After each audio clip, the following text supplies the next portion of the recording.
할렐루야. 네, 주님의 은혜가 오늘도 여러분의 삶 가운데 가득하시기를 주의 이름으로 축원을 드립니다.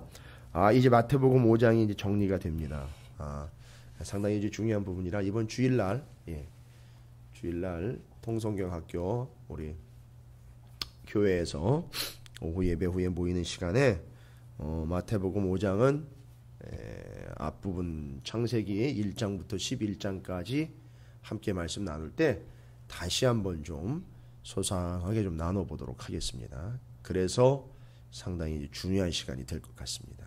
그래서 제가 어제도 말씀드린 것이고 여러분들이 정말 오늘 말씀을 통해서 여러분들이 그 이웃과 원수의 의미가 정리가 되면 여러분께서 해야 할 일이 어떤 일인지가 이제 정리가 될 거예요. 그래서 꼭 혹시라도 주변에서 고민하거나 또 질문하거나 여러분들이 전해야 될 일이 있다면 이번 주일 제가 아주 여러분께 확실하게 말씀드리건데 지금까지 말씀과 신앙생활 하면서 나름대로 잘 해오셨겠지만 아마 전환점도 될 수 있지 않을까 싶은 마음도 있고요. 그래서 여러분 위해서 기도해 주시고 참여하셔서 깊은 은혜의 시간이 되시기를 부탁을 드립니다. 오늘 마태복음 5장이 정리되면서 여러분 아시다시피 출애굽기 20장 계속해서 구약 성경에 십계명 부분이 언급이 되었던 것들을 이제 예수 그리스도께서 말하자면 그겁니다. 5장이 이야기하려고 하는 게 뭐냐면 예수님과 율법이라는 그런 부분도 있듯이 여러분 예수님과 율법은 뭡니까? 도대체 율법이라는 거는요. 그 10개의 계명만 가지고 아니면 혹시 613가지의 계명만 가지고 율법이라고 하는 걸까요? 아닙니다. 그 10가지의 계명과 613가지의 계명은요. 율법은 물론 이제 10개에서부터 613가지가 나왔지요. 또 613가지를 쭉 줄여서 함축을 하면 10가지가 되겠지요. 근데 이거는 그것 자체만이 율법이라고 이야기하는 것이 아니라 이거는 다 하나님 말씀으로부터 나온 겁니다. 그러니까 예수님과 율법은 뭡니까? 5장이에요. 여러분이 이미 우리가 지나왔지만 5장 17절부터 20절까지의 그 부분이 예수님과 율법이라는 부분으로 이미 언급된 겁니다. 그럼 뭡니까? 예수님과 율법은요. 예수님은 율법을 지키러 오신 게 아니라 완성하러 오신 거예요. 그걸 또 필요 없다 폐하러 오신 것이 아니라 이루려고 오신 거예요.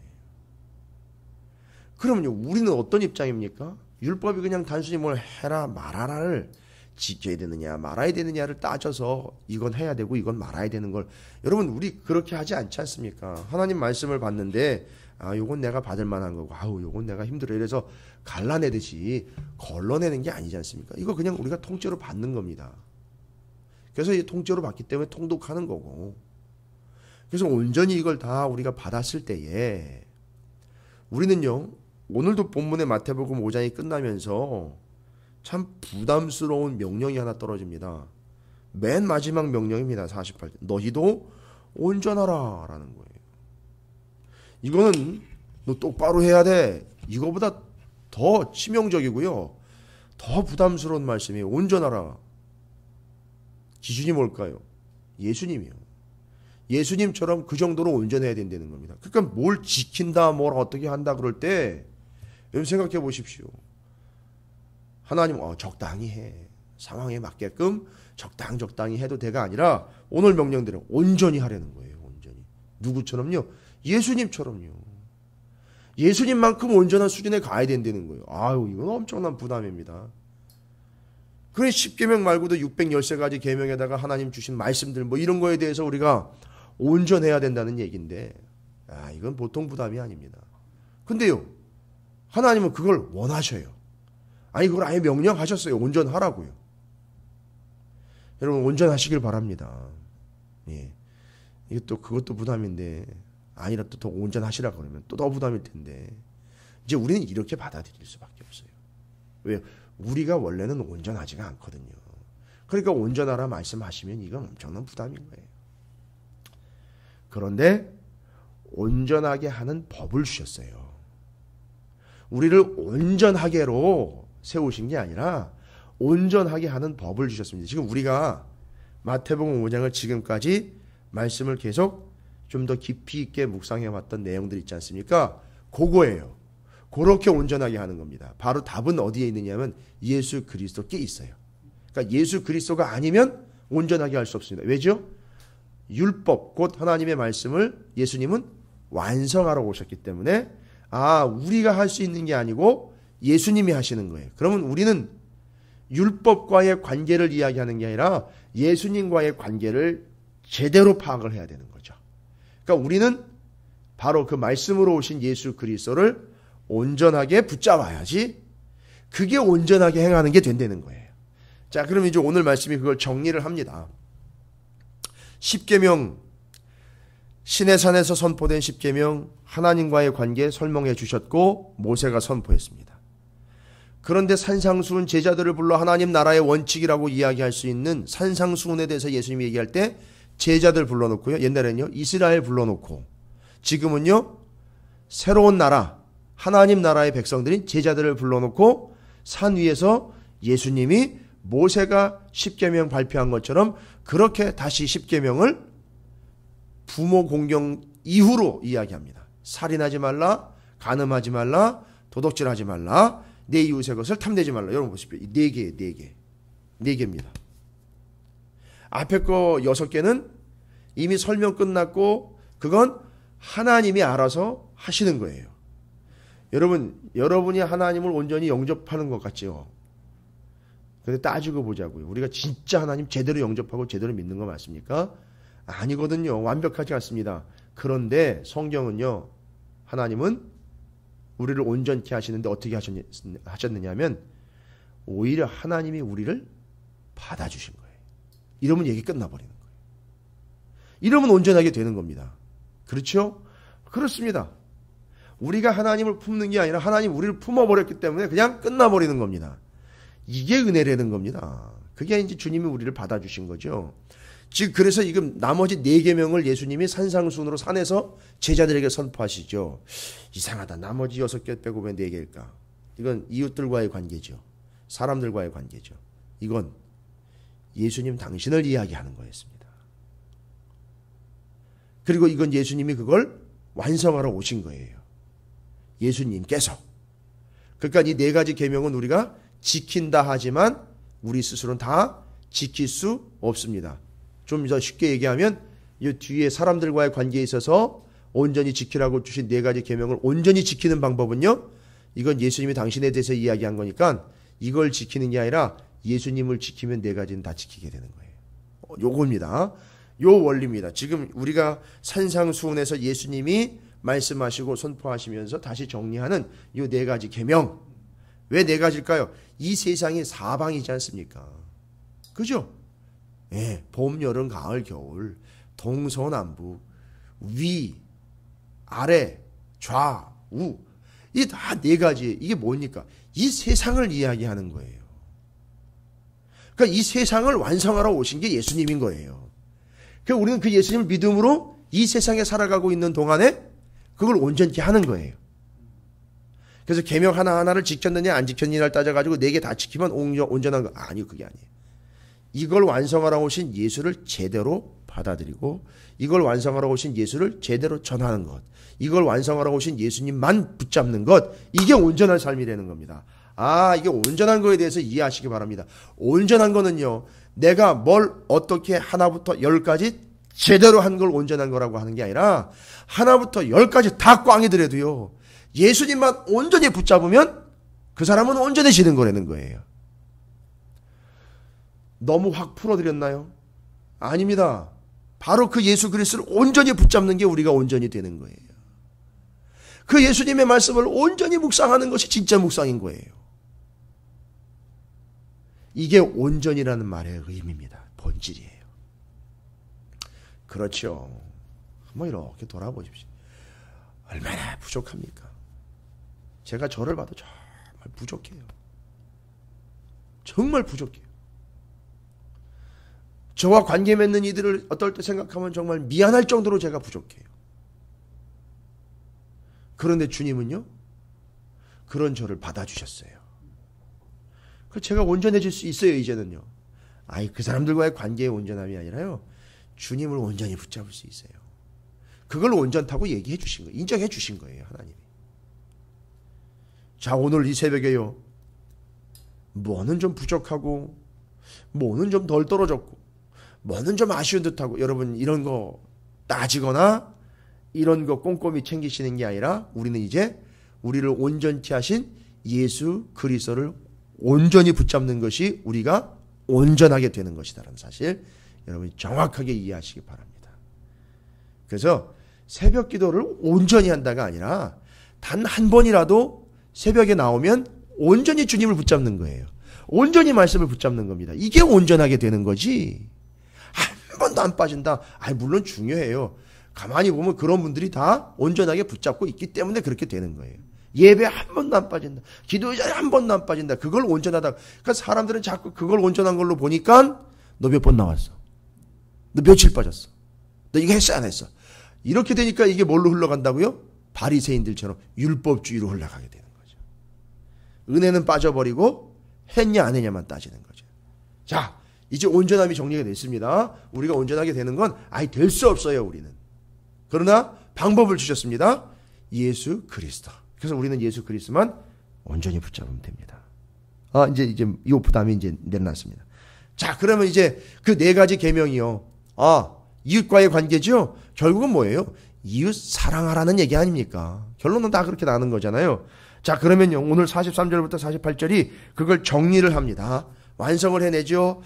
또 내 이웃을 사랑하고 내 원수를 미워하라 하셨다라는 것을 너희가 이미 들었어요. 옛날에 이미 들은 얘기예요. 이거는 어떻게 하라죠? 이웃을 사랑하고 원수를 미워하라 했다는 얘기를 들었대요. 이게 여기 나와 있는 이웃과 원수는 도대체 뭔 의미일까요? 요것도 좀 다시 정리를 할 필요가 있습니다. 다시가 아니라 좀 제대로 정리를 할 필요가 있습니다. 여러분, 제가 이미 이 새벽기도 시간을 통해서 이웃이라는 말에 대해서 설명을 드렸어요. 여러분, 이웃이라는 말은 신약에 나온 말이 아니라 원래는 구약에 나온 말이잖아요. 어디예요? 십계명이에요. 내 이웃의 것을 탐내지 말라. 이웃, 형제 살해하지 말아라. 이런 얘기가 바로 그 내용이에요. 그러니까 이웃은 이미 구약에 나온 얘기예요. 그러니까 그 구약의 이웃을 사랑하고 원수를 미워하라는 것들 옛날에는 그랬는데 라는 얘기입니다. 그럼 여러분, 이웃이 뭘까요? 이웃의 본질을 여러분이 좀 이해를 하셔야 됩니다. 성경에 나와 있는 이웃 얘기하는 거예요. 성경이 말하는 이웃이요. 지금 우리가 소위 말하면 전 세계가 다 이웃이 되었다라는 그런 이웃은 아니에요. 현대 요즘에 이 시대가 이야기하는 그런 이웃이 아닙니다.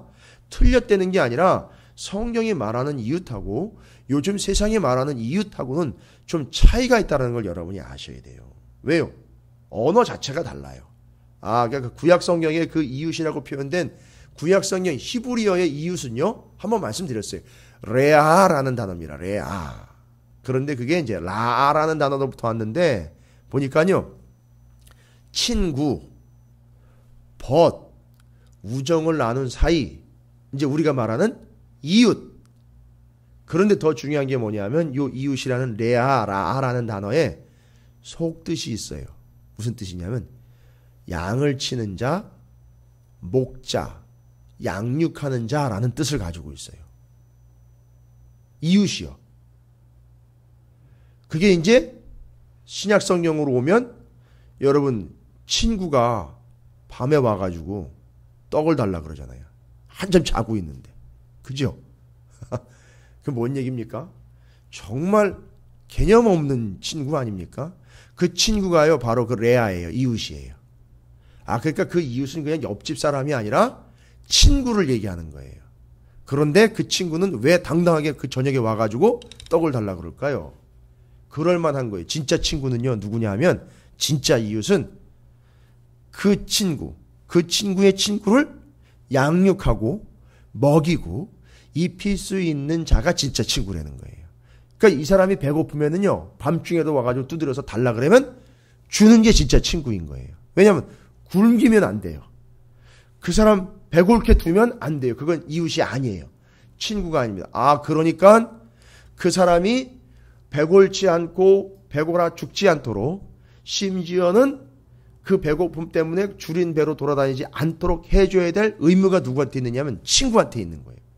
그걸 이웃이라 그랬고 그 사람이 바로 양을 치는 자, 목자, 양육하라는 자라는 뜻이 있는 거예요.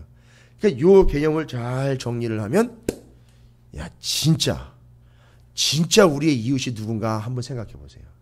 진짜 이웃이요. 혹시 진짜 여러분 주변에도 여러분이 새벽 2, 3시에 가가지고 문 두드리고 야, 나 배고픈데 밥 한 그릇만 줘 이래도 그냥 뚝딱 차려내올 수 있는 그런 존재가 혹시 있으신가요? 쉽지 않죠. 그런데 나 배고파요. 주십시오 하면 새벽 2시가 됐든 3시가 됐든 4시가 됐든 오밤중이 됐든 한밤중이 됐든 이른 아침이 됐든 그래 어여 먹어 라고 내어줄 수 있는 진짜 이웃이 있어요. 그게 누구죠? 예수님이에요. 그러니까 우리의 진짜 이웃은 누구예요? 진짜 친구는 예수님이에요.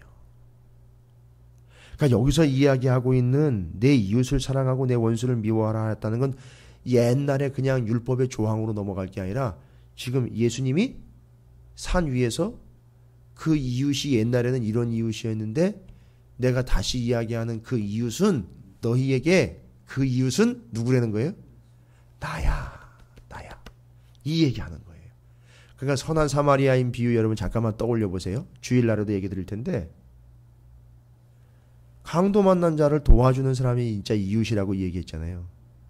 근데 이제 바리새인과 율법사들이 예수님을 시험하려고요. 이거는요 그냥 테스트 해보려고 하는 게 아예 잣밭을 넘어뜨리려고 물어보는 거예요. 내 이웃이 누굽니까? 이제 요놈의 율법사하고 바리새인들은요 아주 사악한 생각을 가지고 있죠. 내 이웃이 누구예요? 그럼 내가 도와줄 사람은 누구예요 도대체? 뭐 얼마나 어려운 사람이 있는 거예요? 그럼 내가 가서 도와줄게요. 그럼 내가 그 사람한테 이웃 되는 거 아닙니까?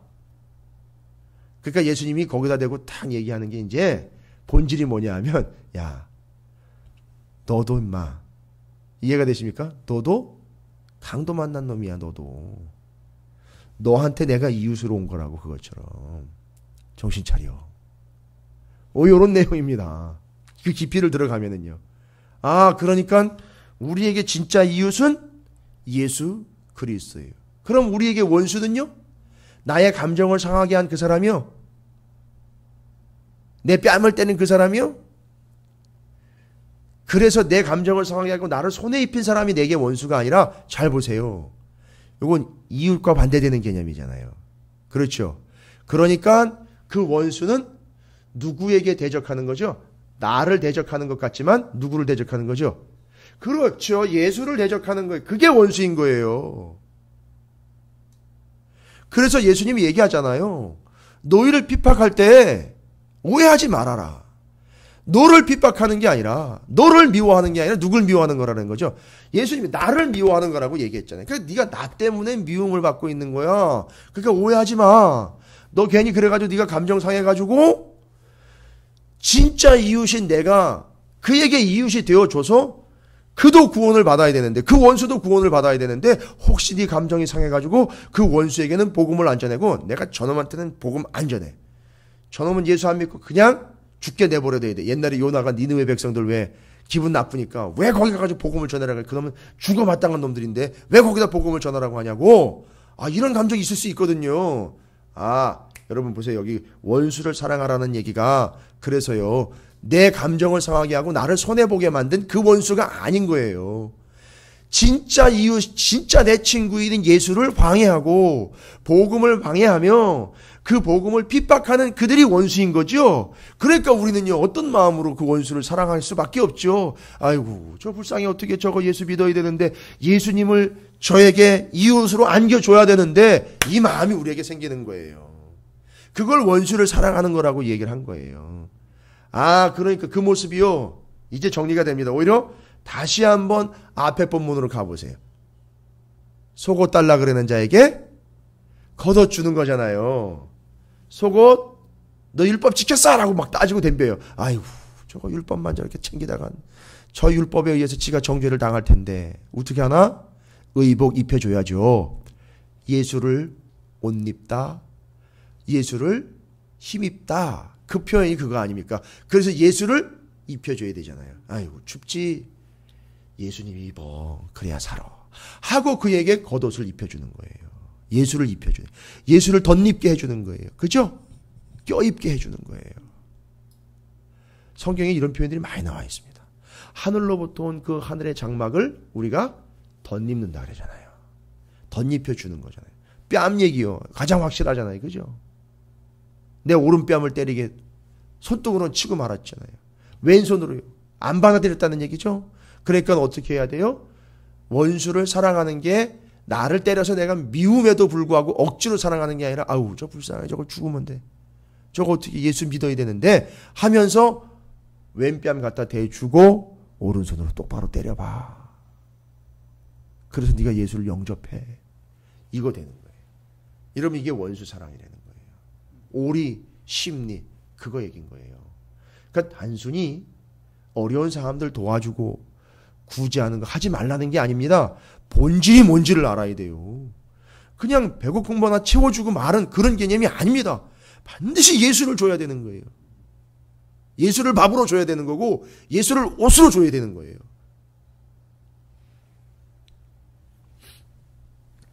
그래서 원수라는 개념과 이웃이라는 개념이 이제 정리가 되셨죠? 자, 그겁니다. 이제 우리는요, 그 원수를 왜 사랑해야 하며 어떻게 사랑해야 하는지까지도 우리는 이제 알고 있어요. 그래서 이제 원수, 이웃 얘기가요, 43장 44절에 다 나온 거예요. 그리고 뒤에 이야기는요, 어렵지 않습니다. 근거를 얘기하시죠. 이같이 한즉, 이렇게 내 이웃을 또 이 진짜 이웃인 예수 그리스도를 내 원수와 같은 존재인데 네 원수 아니라는 거예요.